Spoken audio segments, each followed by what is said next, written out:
Hello everyone, good morning, good afternoon and good evening and welcome to today's live stream. It's the 16th of September, 8:30 p.m. here in the UK. I hope you're well. I can see people are joining. Dean Browett, hi, evening Dean, welcome aboard. Thanks for joining us today. Hello everyone who's just joining, who's coming into the stream at the moment. It's wonderful to see you today. I hope you're well.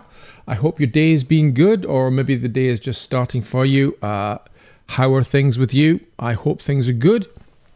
It's been a busy old time here in the studio, our Limelight studio here in Leicestershire. Gentle Glass, good evening everyone. Good evening, Gentle Glass. Great to see you here. Deb Watkins, hello from New Hampshire. Hello Debs. Thanks for joining us today. It's great you're joining us. Thank you to everyone who is joining us on the stream at the new time of 8:30. I hope it's a good time for you. The feedback seems to be so far so good. People tend to like the 8:30 time. I know it's not great for everybody, but it seems to be the best kind of compromise for the time being. I'm going to keep assessing it as we go through the different weeks ahead, just to make sure that the time is right for all of you. But I certainly find that the day is a busy day, and suddenly, it's getting to the evening time, and I'm thinking, my goodness, we're doing a live stream soon. And the fact that it's now starting at 8:30 does allow me a little bit of prep time. So it allows me to go and have a bit to eat and then kind of like refresh and ready for the evening session. So it seems to be a good time. I hope it's a good time for everyone here. And I can see people are joining us just now. Karen Devan, bonsoir, Derek. Channel member Karen, hello, it's great that you're here. And another channel member, EFO, good evening EFO, it's fantastic. From Bonnie, Scotland, you're joining us again today. It is brilliant. Ride Forth Singing, hello from Canada. Wonderful. Ride Forth Singing, great to have you on board today, all the way from Canada. From Derby, Gentle Glass. Hi, Gentle Glass. Cam, it is, isn't it? How are you doing, Cam? I hope you're well. I hope everybody is good and have had a good day today. It's been a productive day here in the studio. I've been doing a lot of work for a project that we're installing in Monday next week, which is 3 Victorian windows in a private residence. Should look beautiful. Can't wait to install them in place, and they're really special historic windows that have been purchased by a client to be shown in their own private residence. So we're really looking forward to getting that into position, and I hope the client's going to be happy with it all. I think the windows look fantastic, and I hope they're going to be pleased with them as well. So I hope your working week has been good and you're busy with projects, or you're quoting, or you're even just tidying the studio. I mean, a lot of my day yesterday was spent doing my books. Don't we just love doing books, doing our tax, doing our tax returns and all the rest of that nonsense? It has to be done. If you're running a business, you have to keep on top of all of it, and it can very easily get out of hand if you're not careful. So devoting one day a month to just getting all of my paperwork and receipts and everything sorted out from my accountant. It's not my favorite activity, but I mean, I don't suppose unless you are a tax collector or an auditor of some sort, or an accountant, it's maybe not the most fun thing to do. But I suppose if you are an accountant and you love numbers and figures, then it might just be the ideal thing to do. But certainly, if you're a creative like me, I'd rather be doing virtually anything else than compiling receipts and all that nonsense. But anyway, that was it has to be done if you're running a business. So welcome to one and all. Yehudith, hey Yehudith, I hope you got the message. All good, we're up and running. Really good to make contact with you, Yehudith. So we'll talk further offline, but it's great that you're joining us this evening. I know you're a little bit ahead of us in time, but it's fantastic that you're here. Check your emails if you haven't checked them already. Skip says, hello from California, everyone. Hello, Skip.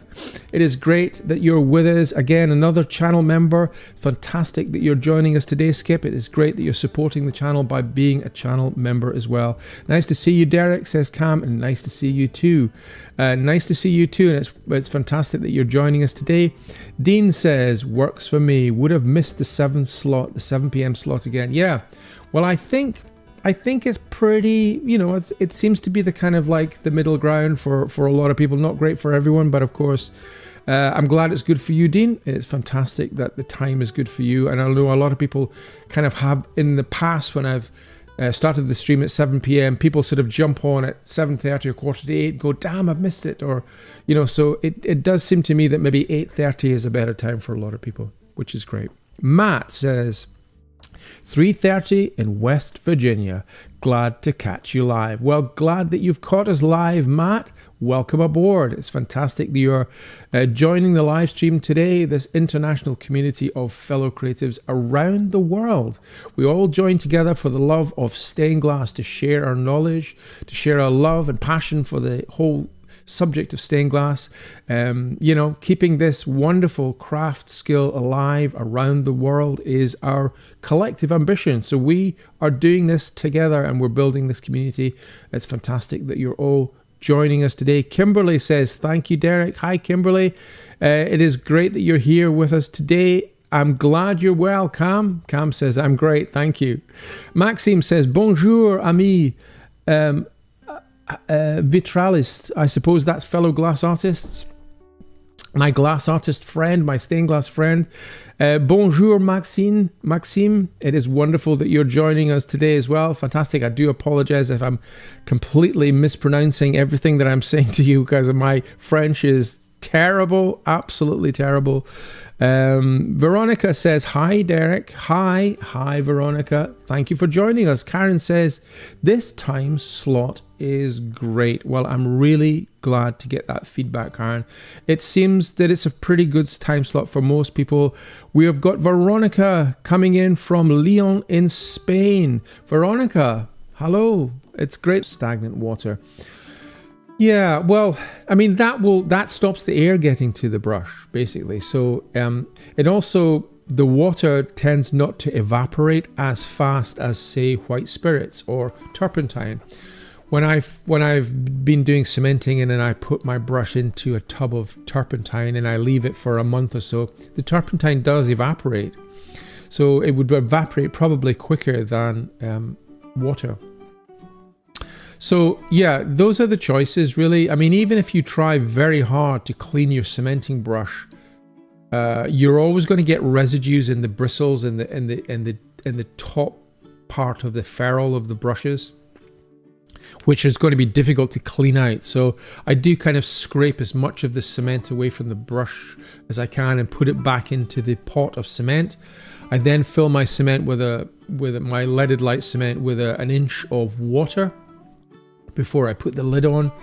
That I find is a really good hack for keeping your cement fresh. If you're using a big pot of cement, you'll find that if you're not using it for a period of time, the top part of the cement can become solid just because it's sitting in the air within the container. Even if you put a lid on top of your cement container, it will, the cement will still cure over a period of time.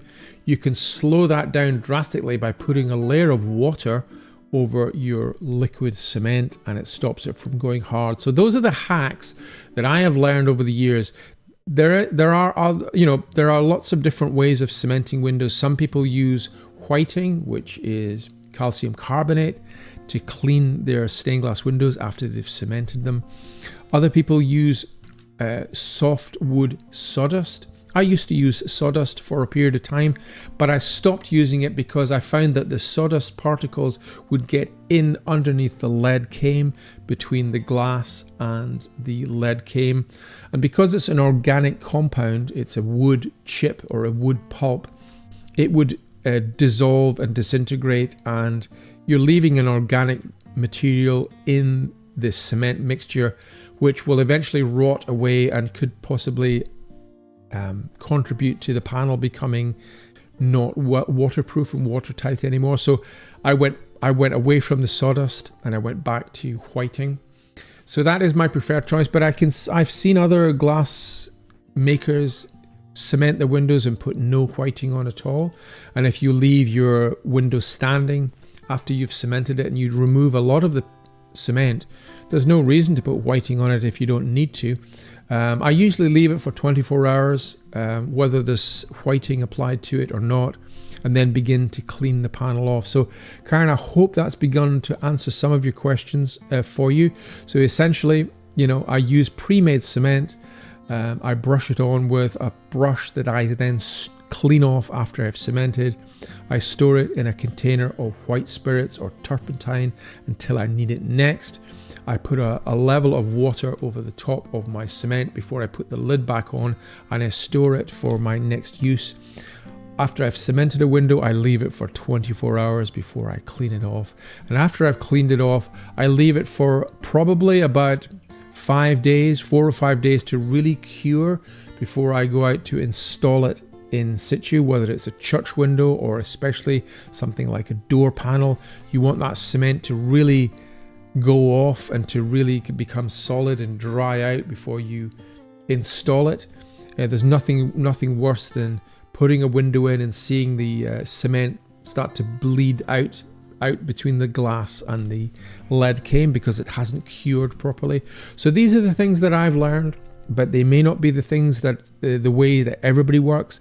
But I certainly find, having done many windows and cemented many windows over the years and not really had a problem with any windows leaking or not really had a problem with any windows breaking down, I feel confident in recommending that method because I know that it has worked for me and it has been relatively problem free. So Karen, I hope that answers your question.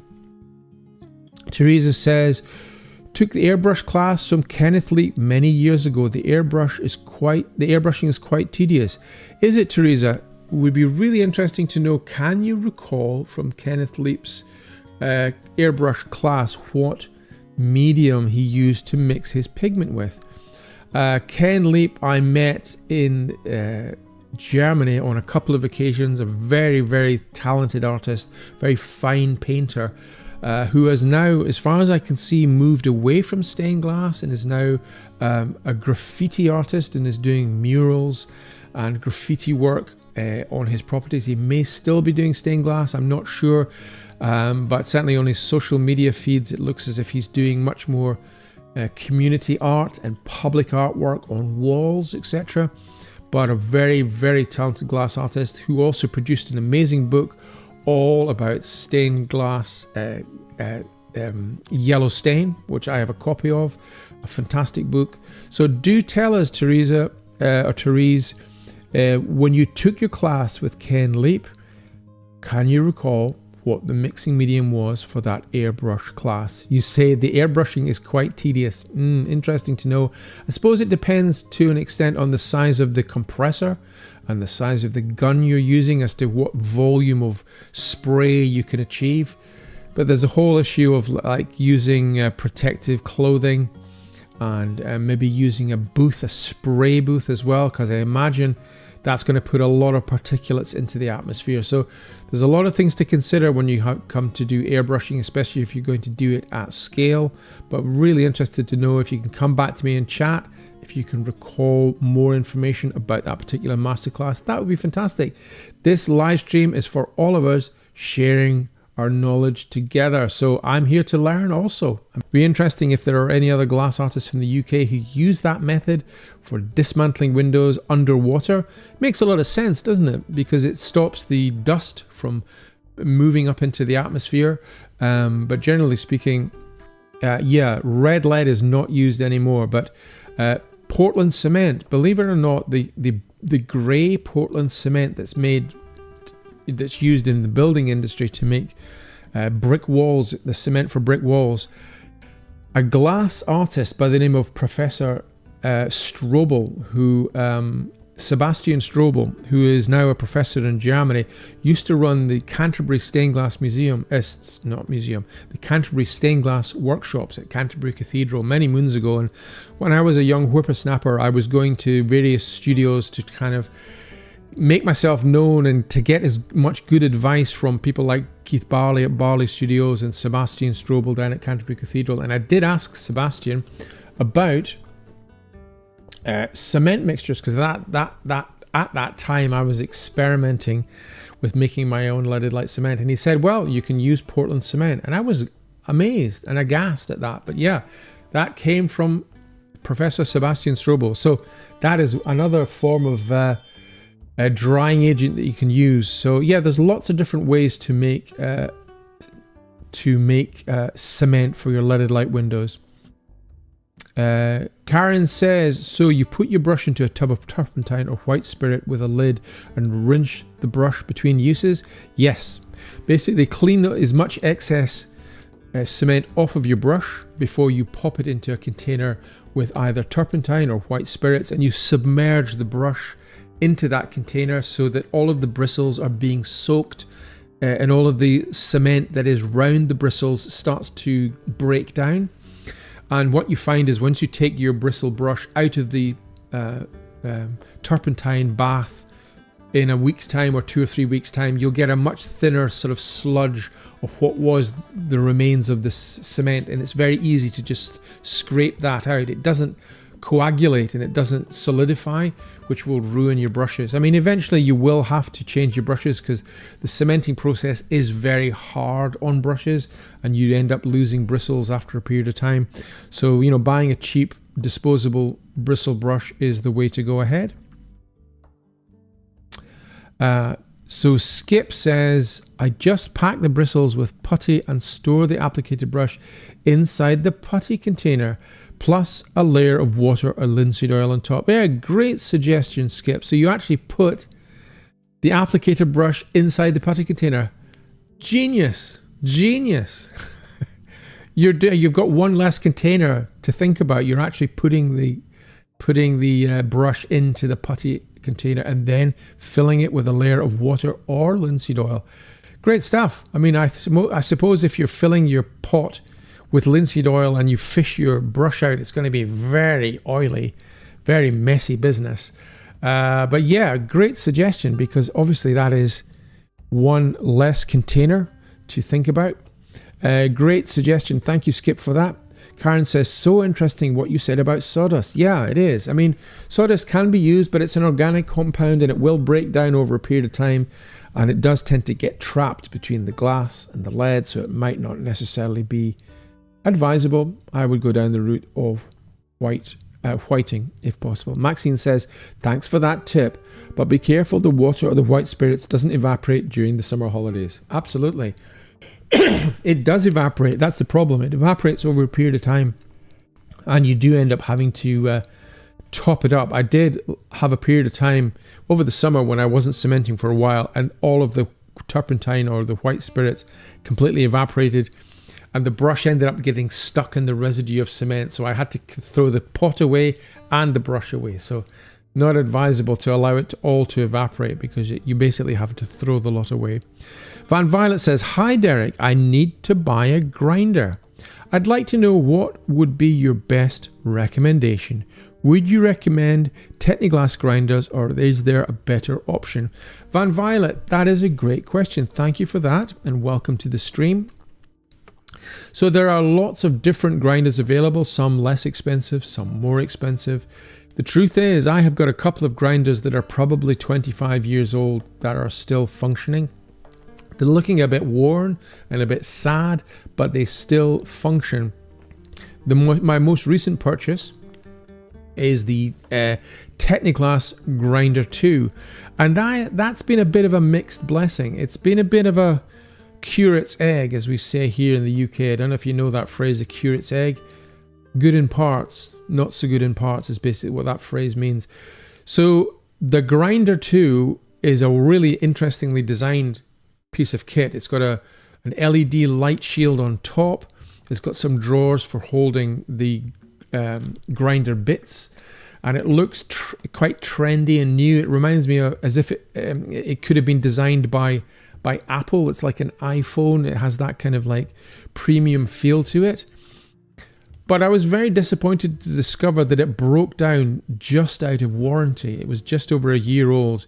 And basically the on and off switch, which works the light and works the on and off button, stopped working. And I've since discovered that that is a common problem. It is a fault with the Grinder 2. They are prone to having problems with these on and off switches. So much so that I got back in contact with Creative Glass Guild down in Bristol, who were fantastic, and they replaced it for me. And they were extremely good in their after sales service. But they also said, yeah, we have a whole host of Grinder 2 switches that they've sent over to us because they're going wrong. So if they can iron out that particular problem, I would still feel relatively comfortable about recommending the Grinder 2. It is more expensive, but if you want to go down the crystal glass route, crystal grinder, I can't remember what they're all called now, but there are some cheap and cheerful ones. They basically all sort of do the same thing. So Van Violet, I would suggest that you don't necessarily need to buy a Grinder 2. And it is, bear in mind, got this technical issue that they may have resolved, but they may not have resolved. The cheaper grinders that I bought 25 years ago are still functioning. What you do have to replace, it depends how heavily you use them. I tend not to use my grinders all that often because I don't do copper foil work and I don't do Tiffany work. So I don't need my edges to be ground down silky smooth. I'm wrapping it mostly in lead. So using a grinder is not something I use quite as much, but I appreciate that if you're stateside and you're doing a lot of copper foil work, you will use your grinder a lot more. So you will be replacing your bits, your grinder bits, the little circular rotating head. That's the bit that tends to fail, and they're easily purchasable and they're easily replaceable. What you can find sometimes is that the head is difficult to get off from the spindle. There's an Allen key that you usually have to use to unloosen the screw that holds. It's like a little self-tapping grub screw that holds the bit onto the spindle. That can seize up. So bear that in mind. And what I would do is when you're putting a new grinder head onto your grinder, whichever one you decide to buy, put a little bit of Vaseline around the spindle before you put the grinder head down on top of the spindle and tighten it up.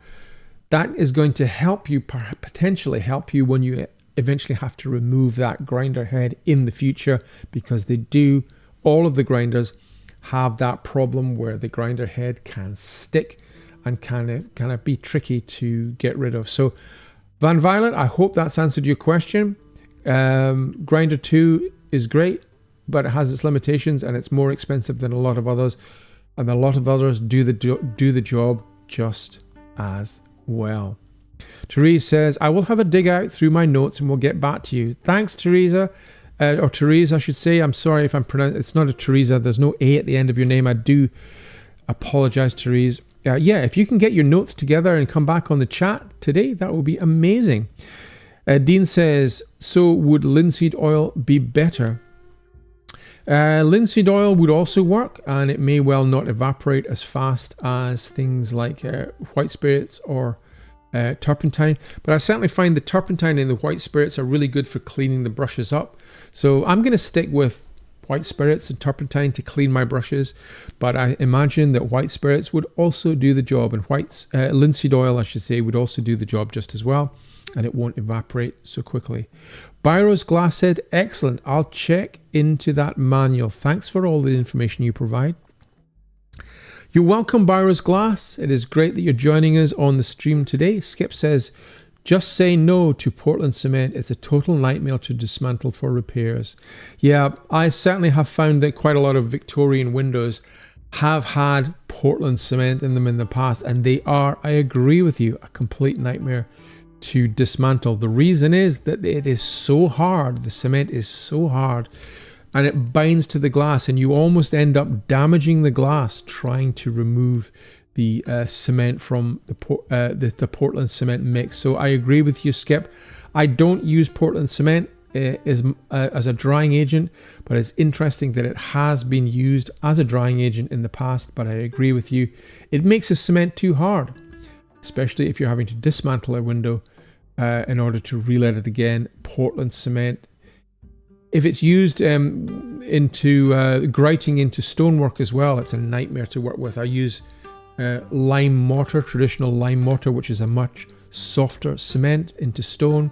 Likewise, using the black cement for leaded windows and stained glass windows, try and have a cement that is still relatively easy to remove if you ever have to dismantle a window again. So yeah, good shout out, Skip. I heartily agree with you. No to Portland cement. Special Lion says, I make my own cement with Portland, boiled linseed oil, and a few drops of Terrabene dryers. I use finishing plaster to clean up. Well, finishing plaster is very similar to whiting.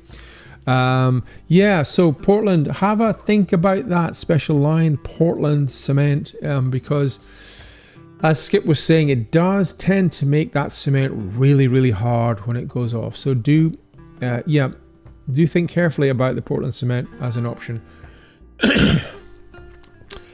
Dean says, I still use my Glass Star 2. Yeah, that was one of the names I'd forgotten. The Glass Star 2. Yeah, they tend to be pretty bulletproof, I tend to find. You know, they last for a long, long period of time. Obviously, you get it pat tested every year, as I do, because especially if you're, if you're doing classes and you've got students coming and using your equipment, you got to make sure that everything is pat tested and it's functioning properly and that there's no shortcuts and there's no sort of electrical faults with it, especially when you're handling water with electrical switches and electrical motors, etc. But they tend to last for a long time, and I'm glad to see, Dean, that you're still using your Glass Star. Yehudith said, I have the crystal grinder, but sometimes it damages sensitive glass. Yeah, it can do. I think the different types of bits that you use, Yehudith, can also make a difference. Some of the bits are quite coarse, and I certainly find that the grinder 2, the Tetney Glass grinder 2 that I have, one particular grinding bit is really quite coarse, and it tends to splinter or fracture the edges of the glass, and it can, especially if you're grinding, say, flashed glass, for example, it can spark up and shell the edges of the flashed glass, which is not ideal. So yeah, you have to experiment with different types of grinder heads, and also the amount of pressure that you push with your glass onto the grinder head. Obviously, you don't want to be putting a lot of pressure on. I remember one of my students many years ago was applying so much pressure to grinding the glass that they managed to fuse the motor, and the motor on the grinder conked out. It did start up again once it cooled down a little bit, but she was applying so much pressure pushing onto that grinder bit that she actually burned the motor out. Excuse me.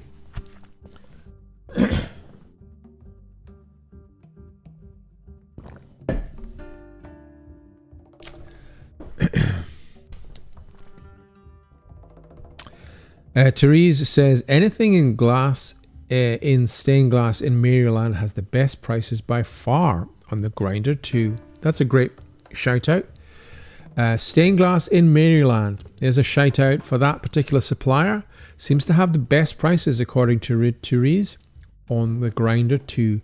Bought a few weeks ago and so far loving it. Well, I did too. I loved it too.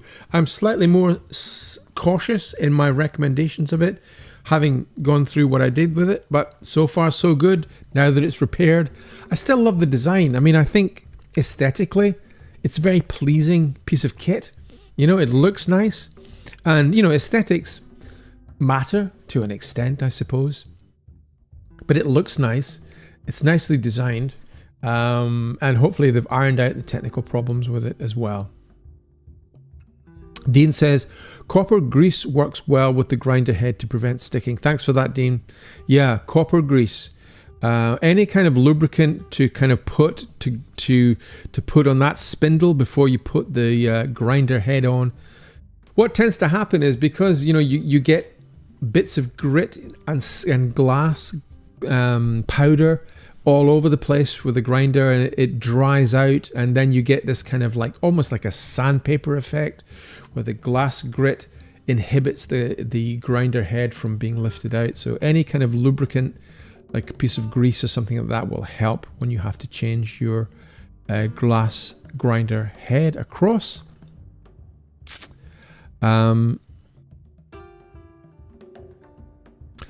Byros Glass says Glass Star All-Star here. Yep. Definitely use Vaseline on the spindle. Absolutely. Special Line says, I forgot to add, the black I use for my cement is mortar dye. Mortar dye, readily available at DIY stores. Yeah, mortar dye is excellent. So there's lamp black. There's different, you can use a paint. You can use an acrylic paint. You can use a powdered lamp black, which I have, which is a powder, a black suit that's available, or cement mortar dye is a good shout out. Special Line, great suggestion there. Gentle Glass says, I'm actually waiting for a parcel with Brothers Scan and Cut Plotter. A Brothers Scan and Cut Plotter. Interesting.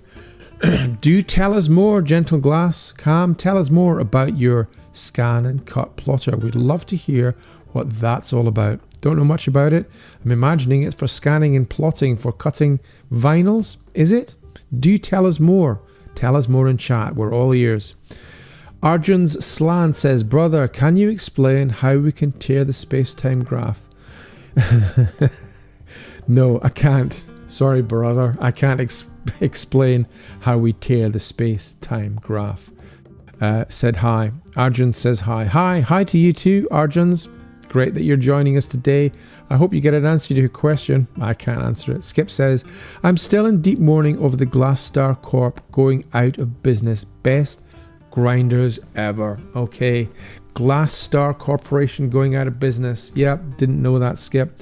I haven't been in the market for buying glass grinders for a while and didn't know they've gone out of business.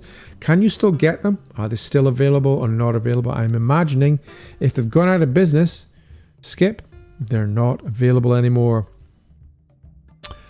Gentle Glass says, I'm sticking with the Tiffany glass technique for now.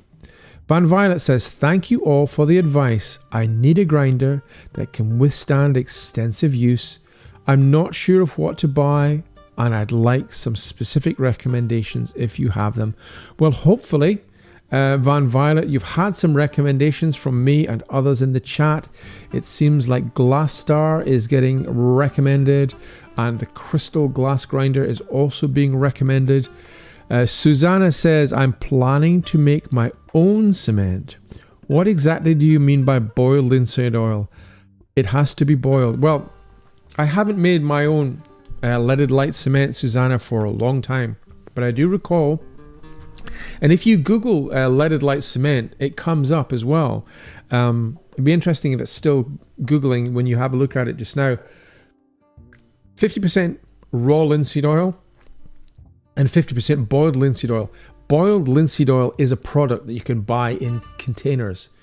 There are different types of linseed oil that are used for oil painting, etc., and furniture making, and different practices use different grades of linseed oil.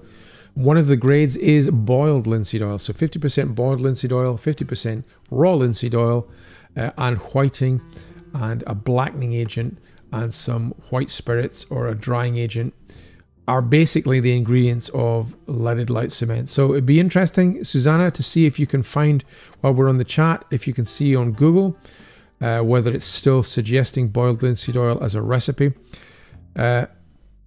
Gentle Glass says, I'm sick with drawing projects. Oh, I'm sick of drawing projects, and was wondering how easy a transfer shape for stickers. I was wondering how easy to transfer shapes for stickers. Is that what that's for? Your brother scan and cut plotter for making stickers? I don't know. I mean, I don't quite understand exactly what you're saying. And finally, I bought a brother scan and cut plotter where there's an option to scan your drawing directly from Draw.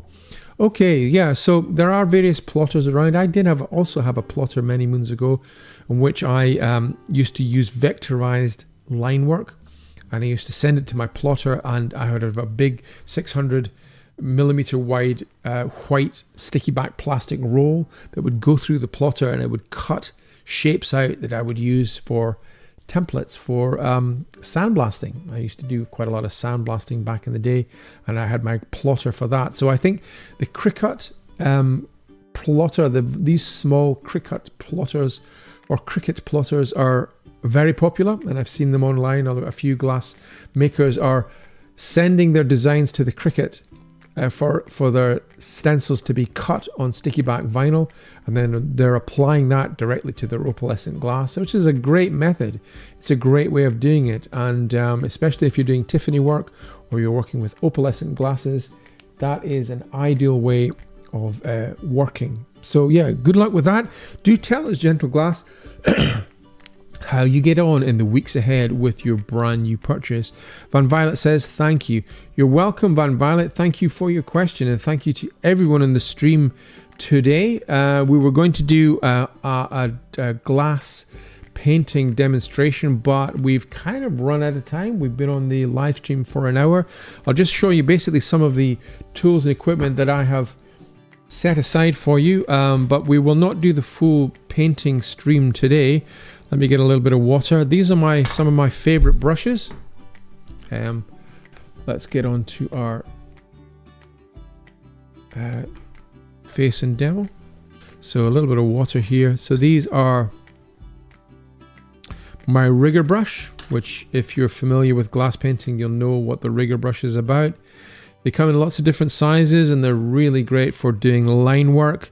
And if you do my online course, or if you come to my studio and do an in-person masterclass, you'll know all about rigger brushes. They're really great for doing lines. These brushes are also fantastic. Let me just get this one here, which is a reservoir brush. So they come in different sizes. This is a number 5 reservoir brush, and this is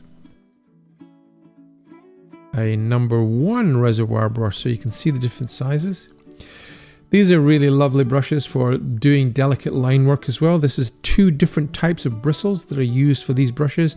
This is squirrel hair, and then it feeds down into a point which is sable hair, so 2 different animal hairs, and the reservoir name comes from this bulbous end here, which is a sort of a reservoir which holds a lot of the paint. And when you're painting with it, it feeds down into this sharp point here, which is our sable hair, which is really nice for doing delicate line work. So they come in a variety of different sizes, from number 5 all the way down to number 1. These are also really great brushes for doing delicate line work. If you're going to do some shading and texturizing, you'll be familiar with our trusty Badger brush. Again, this is a 2-inch Badger brush. They come in lots of different sizes, but if you're doing classes, or if you're just starting out, getting yourself a 2-inch Badger brush is going to be the ideal size for you to work with. You can also invest, and I would suggest you invest in a smaller Badger brush as well. Look at this little beauty here. This is from Handover Limited, which is a brush maker here in the UK. AS Handover Limited. Again, if you have a look on my YouTube channel, usually within the description area of most of my painting videos, you'll find links to buying a lot of these brushes. These little Badger brushes are really useful in conjunction with larger scale Badger brushes like this. Invest it in a couple of good quality Badger brushes, and they will last you for decades. I have Badger brushes that are 25 years old. Look after them, they will look after you. Occasionally clean it with a little bit of shampoo and dry it off. Clean the shampoo off just in running water and let it dry off naturally. They're good to go. They'll last you for a long period of time. This is another one of my favorites. This is called an English stippler. This is hog hair bristle brush. Again, if you're familiar with glass painting, you'll know that this is used to stipple paint, create lots of exciting and interesting effects. My American glass artists recommended to me a few years ago, porcupine quills. Who would have known that you could actually get porcupine quills on places like Amazon? Amazing, eh? Porcupine quills, and they're really, really good. I used to use pins or needles stuck into little pieces of cork, and the needles were made of metal, obviously, and they would occasionally scratch the glass, where these are organic, very soft. They stay sharp for ages, mind you. They're ideal for scratching out, along with little things like barbecue skewers, again, another device that's used for scratching out. So all of these tools and equipment are, if you do any glass painting, you'll recognize them. But if you're curious and interested to know more about glass painting, I'm releasing a glass painting video, a how-to tutorial this Sunday at 3:30, I think it is, on my YouTube channel. It is now free from my channel members to see just now, and then it will be available to the general public this Sunday, because I really am interested in promoting glass painting and the traditional skills of glass painting and staining to as wide an audience as possible, to keep the skills and techniques of stained glass alive for the next generation. And thank you guys for supporting the channel, for my channel members who are supporting me on a monthly basis.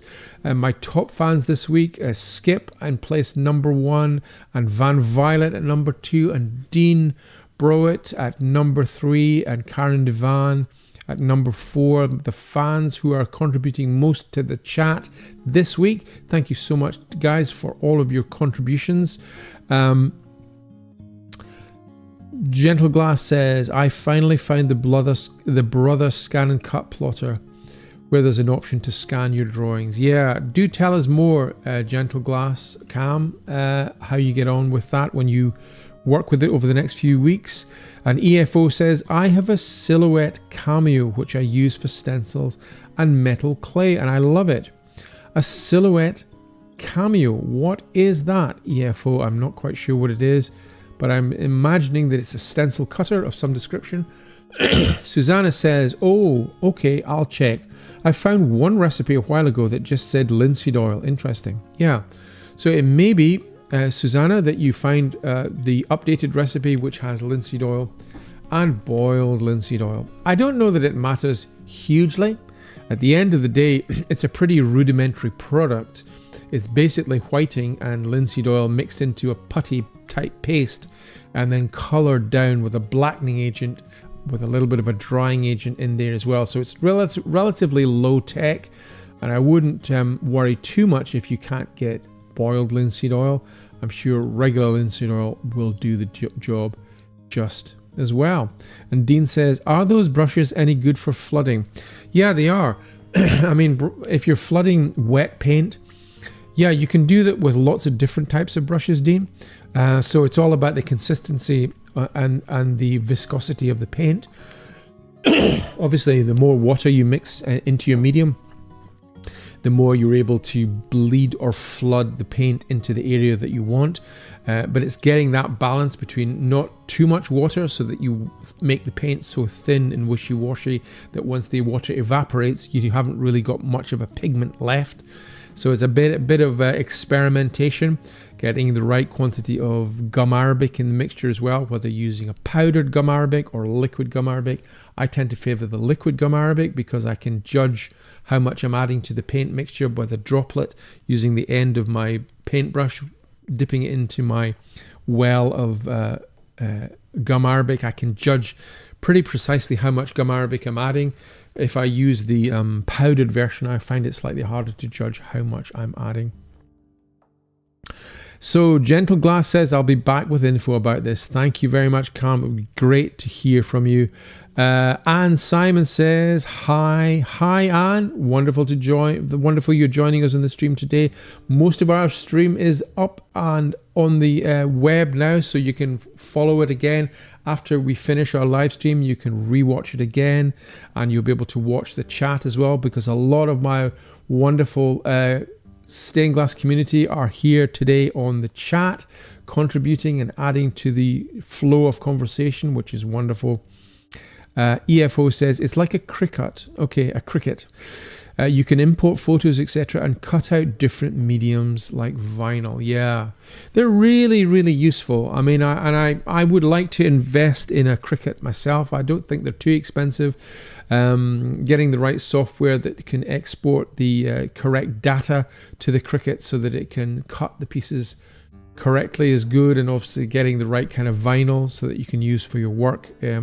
So a little bit of research on my part, but yeah, EFO, I'm glad you find it useful, and I can see a lot of other glass artists are using it. It's a great method of getting vinyl stencils onto your glass. It used to be that a vinyl cutter was inexpensive, like a plotter was an expensive piece of kit. Back in the day when I bought mine, it was originally a plotter that was used for plotting maps. Originally, pens were used to plot long sheets of paper with a plotter pen, and they were adapted to have a knife put in place, and so that it would then cut vinyl stencils. They were expensive pieces of kit, and these Cricut cutters now, these little plot cutters that look like A4 size copying machines, are much more cost effective and are within the budget of many more people. So I think they're a great invention. Special Line says boiled linseed oil dries quicker, though through a processed raw linseed oil takes a long time to dry. So there we go, Special Line. Thank you so much for answering that question. Susanna, did you hear that? I hope you did. Special Line has come back with the goods and told us that boiled linseed oil dries quicker than raw linseed oil. So there, we do want our cement, our leaded light cement to dry quicker. It does beg the question, why don't we use boiled linseed oil for the whole piece if we want our linseed oil leaded light cement to dry quicker? I don't know, but generally speaking, it's half and half. That's certainly the recipe that I've been given, although these days I tend to use commercially available cement. Vicky says, looking into the Silhouette as well as the Cricut, it can be used offline. Tip from my daughter. Van Violet, I am using the Crystal 2000S. It has been really good for me for the last 5 years. So Van Violet, you're getting lots of recommendations from the creative community today. I hope it has set you running back to your web to see where you can get your best value offerings. Sometimes you can get discounts on these things, and sometimes different suppliers, I don't know which part of the world you're in, but different suppliers sometimes are running special discounts. So lots of good advice from the creative community. Thanks so much to everybody today. We're going to wrap up the live stream today. Thank you so much to all of you on the stream. The chat has been fantastic. Thank you so much for keeping me company on this lovely Tuesday. If it's the morning, afternoon, and evening, have a great day or a great evening. And I will see you next week on the stream, 8:30 UK time. Until then, stay safe. Love to everybody. Bye for now.